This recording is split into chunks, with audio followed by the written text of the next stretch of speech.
د بلخ ولایت د ښځو چارو ریاست مشرې شعله حدید رسنیو ته ویلي چې د بلخ ولایت په مرکز مزار شریف کې پر یوې 15 کلنې ماشومې د 7 کسانو لخوا ناوړه تیرې شوې.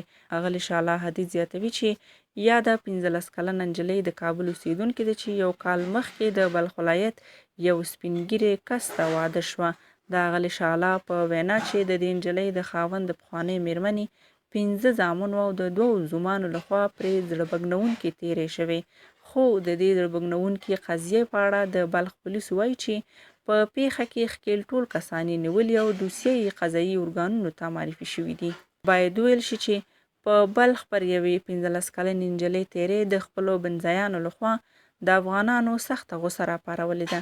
وسیم وصال ویلي چې د خبر په اورېدو حیران شوی او وصال له پولیسو غواړي چې دا ډول خلکو ته باید سخته سزا ورکړي ترڅو نور خلک له دا ډول زړه بګنونکو کړنو څخه لاس واخلي.